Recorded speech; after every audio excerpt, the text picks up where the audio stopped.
We are well on our way into the month of Ramadan, and as we know, this is a month of giving, and organizations like Islamic Relief South Africa work tirelessly to ensure our donations reach the neediest parts of the world.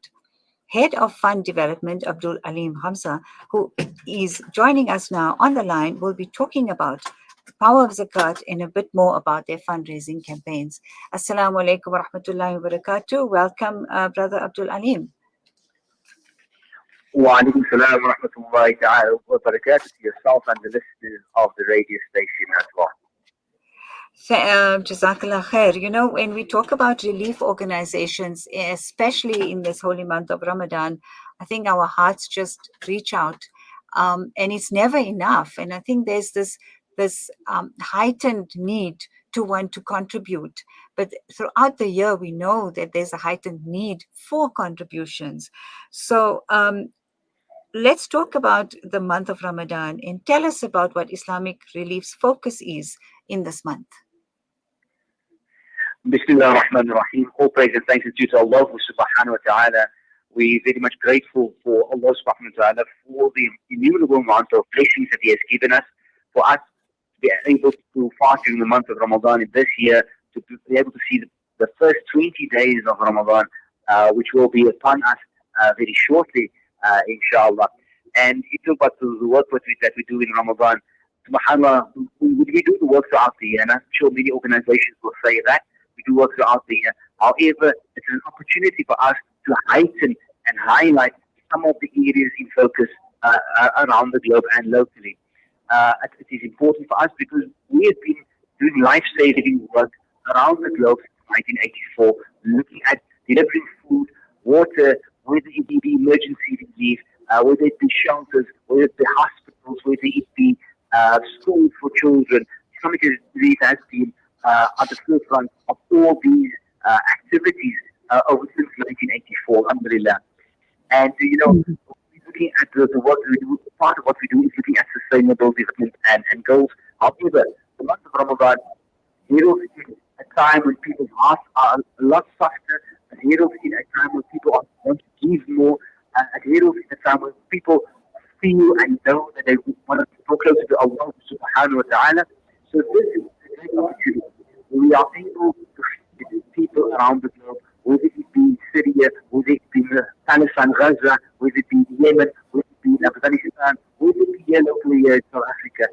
Islamic Relief gives you the platform to be able to do that, to be able to fulfill the amana and the oath that you have taken to give your zakat, your lillah, your sadaqah, whatever it is that you are prepared to part with in the path of helping humanity globally and as well as locally, inshallah. Mm-hmm. Mm-hmm. And that is the power of giving, the power of zakah specifically. How have you seen this assist in your fundraising efforts? We know that Nabi sallallahu alayhi wa sallam was sent as a mercy of all mankind. And we as the followers of Muhammad sallallahu alayhi wa sallam, it is our responsibility to act and be of a mercy to as many people as we possibly can. And here's an opportunity for that. You ask, how does zakah impact? I want to create a scenario with you. If you're looking at a child in Afghanistan, looking around the dry, arid land, barren land, with dust all over her face, and tear marks on her face, and a frown on her face. She doesn't know where she's going to get a drop of water from. She knows that she's in need. And alhamdulillah, with the power of zakah, we are able to turn that frown into a smile, inshallah. That tears in the eyes become sparkles in the eyes. And to bring joy to a child, to bring joy to families, we have this great opportunity. And when speaking about the power of zakat, it has the opportunity and the ability to end poverty, provided in the right manner.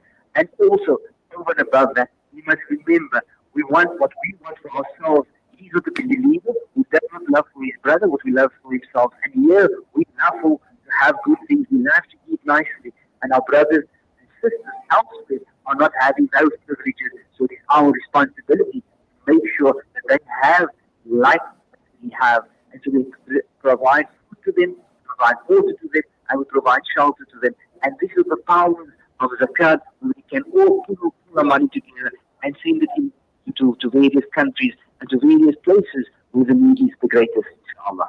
Mhm. And Islamic Relief has bases in the countries that you mentioned, like Afghanistan, Yemen, Syria, and Gaza. Am I right? Absolutely, absolutely. Um, I will start off with Syria as an example. I think we must remember that we are in the 11th year of the conflict in Syria. And it was just 12 years ago that Islamic Relief was on the ground in Syria collecting zakat from the Syrian people. Right now, those same people are zakatable. They are receiving zakat. The tables have turned. And some leaders have been working on the ground ever since. Islamic Relief has been working on the ground in Gaza since 1997.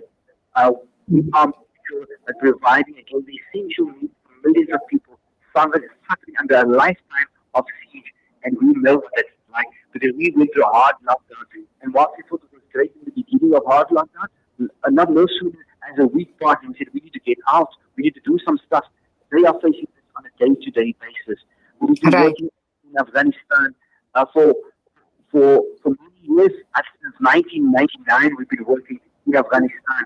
Again, assisting the people, and they are facing the worst drought ever in the history in the past 30 years. So food is at a premium, water is at a premium in Afghanistan, and we get Allah subhanahu wa ta'ala gives us the opportunity to make a difference in somebody's life to add on to our good deeds. Then fast forward, Islamic Relief has been working on the ground in Yemen since 1998. And again, we have been working there for many years. And if we think about the children of Yemen, where they are facing severe malnutrition, acute malnutrition, where they are faced with a matter of life and death, as the mothers are unable to breastfeed these children because they have nothing to give these children. Here's an opportunity. Again, Allah subhanahu wa ta'ala creates opportunity, and whatever you hardship of a believer in this world, Allah subhanahu wa ta'ala will relieve on the day of Qiyamah when it matters the most. So here, I believe we are living in a time and a period of great investment. We can invest in our akhirah, we can invest in give us sadaqatul jariyah on behalf of those who have passed away, our fathers, our mothers, our uncles, our brothers, our sisters, whoever has passed away. And we can also invest in the goodness for our children by giving sadaqah in their names, that Allah subhanahu wa ta'ala protects them from any calamities. Allah subhanahu wa ta'ala protects them from any challenges in this world. So we have this great opportunity. Let's exercise this opportunity right now, inshallah. When you speak of mothers and babies, and what comes to mind for me is, you mentioned the essentials like food and water. Healthcare is also one of those that's so needed in those areas. How have you intervened as an organization in terms of hospitals? Because you mentioned you have hospitals as well. Absolutely. Basically, we're looking at Syria, we're looking at all of those places. We are able to put up field hospitals because of the challenges that we face and the crisis that is taking place, of the war that's in those countries. Even in Gaza, many of those places where the hospitals have been damaged through the escalations, we have to help restore those hospitals.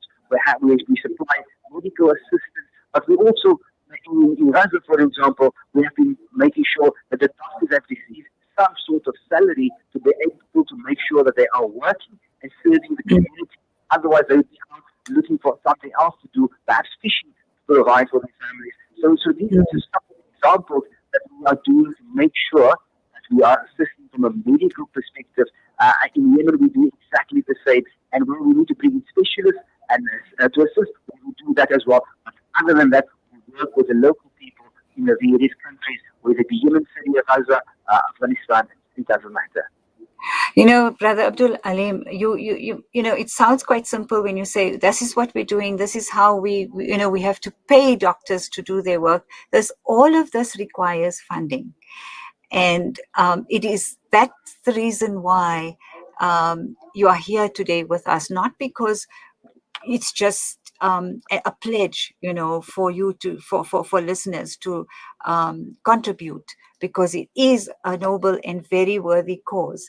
But I think we need to really understand how much of effort goes into planning all of this, finding the people to do the work for you, and how much of the logistics itself of running it. So hats off to Islamic Relief for doing that, because it's not that simple.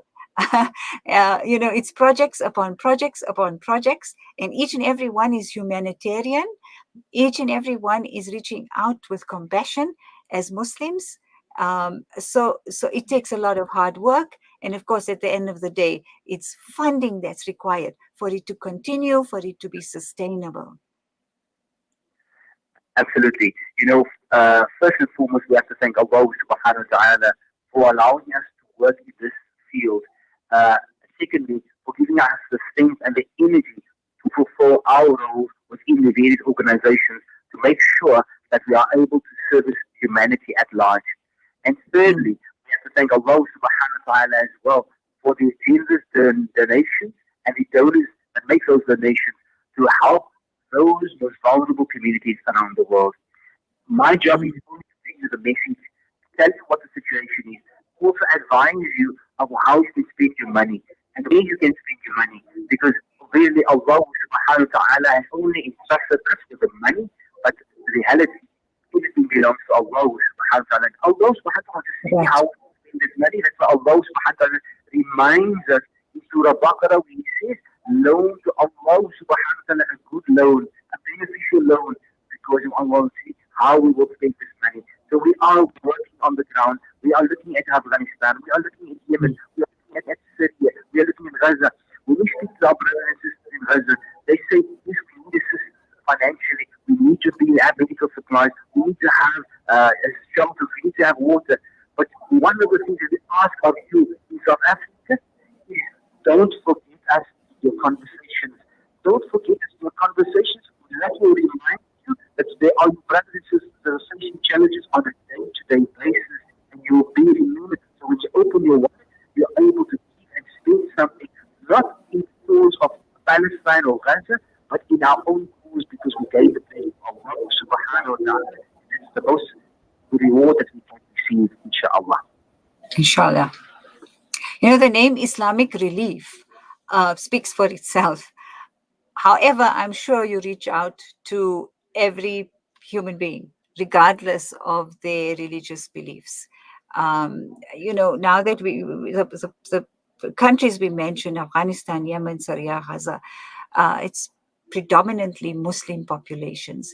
But I think for the sake of the organization itself and the image that you have, which is alhamdulillah very good, I think it's important to mention that you serving humanity, and it's not exclusive to Muslims, even though your organization's name says Islamic Relief.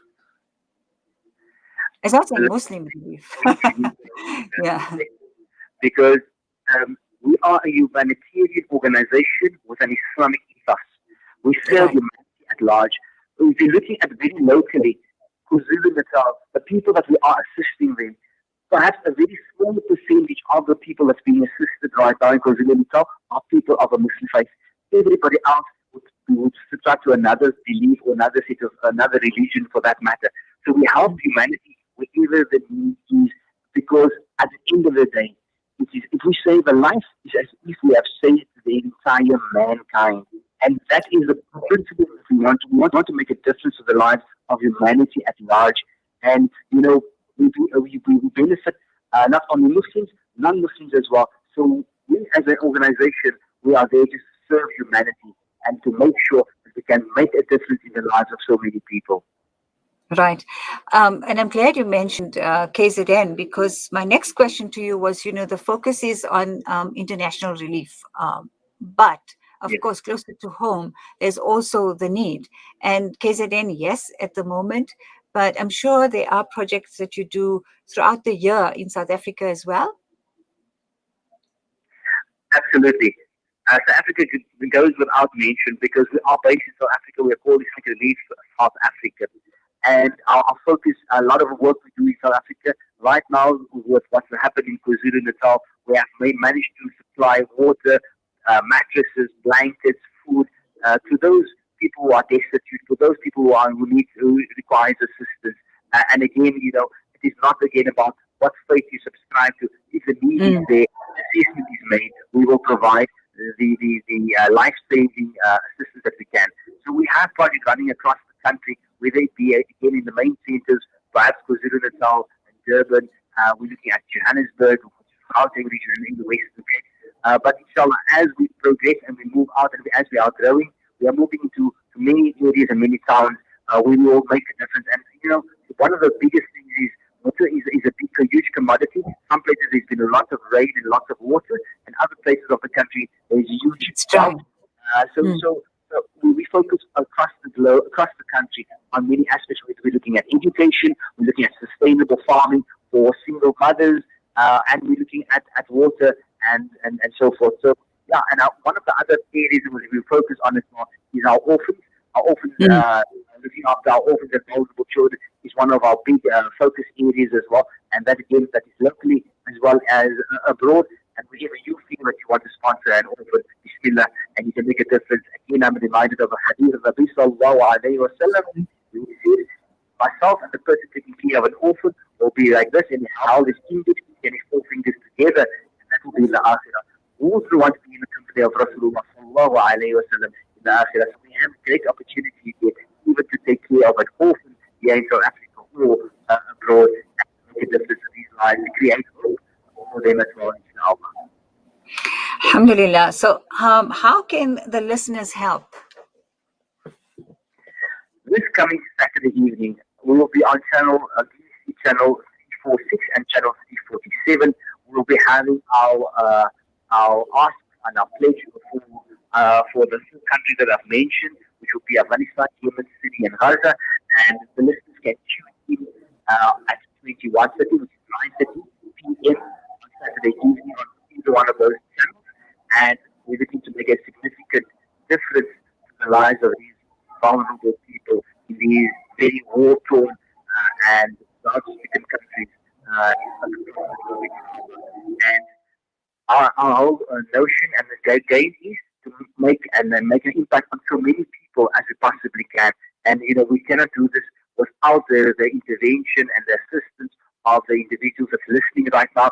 And the most important thing is, I want to remind one another, is that when we see specials at the retail stores, after they heard the ads on the radio, they will be phoning every single brother and appa and uncle who is listening and say, have you heard about this special? There's an opportunity for you to do good. Spread the word of doing good in this world so that it benefits you in the akhirah, and when somebody else will count it in your scale of good deeds as well. Because Allah subhanahu wa ta'ala will grant you that.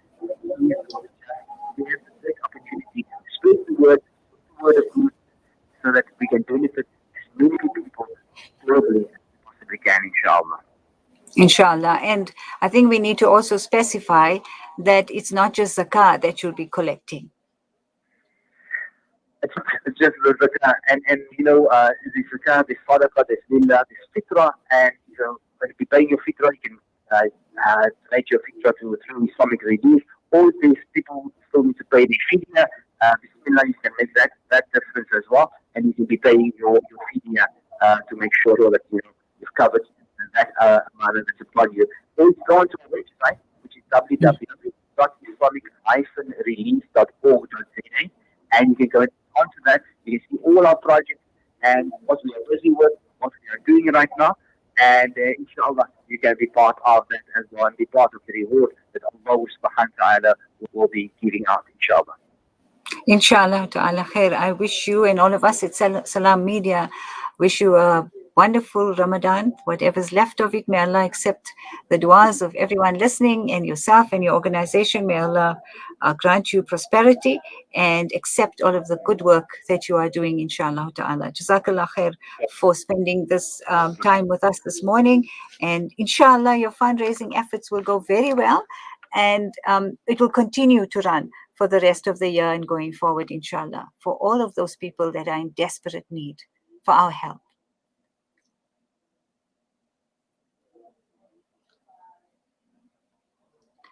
Donate now and help save a life in Afghanistan, Yemen, Syria, and Ghamza.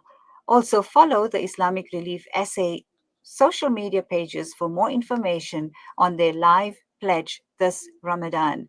So go onto their website. If you're not going to catch the live pledge line, which I think you should, then of course go onto their social media pages or their website, and I'm sure you'll get instructions on how to donate, whether it's zakah, lillah, sadaqah, fitra, fidya, all of that is accepted by Islamic Relief. I'll be back with you right after this break with our very special guest coming to us live from the University of Ghamza, Dr. Said Al-Namruti, as he gives us insight into Palestine as a destination for tourists.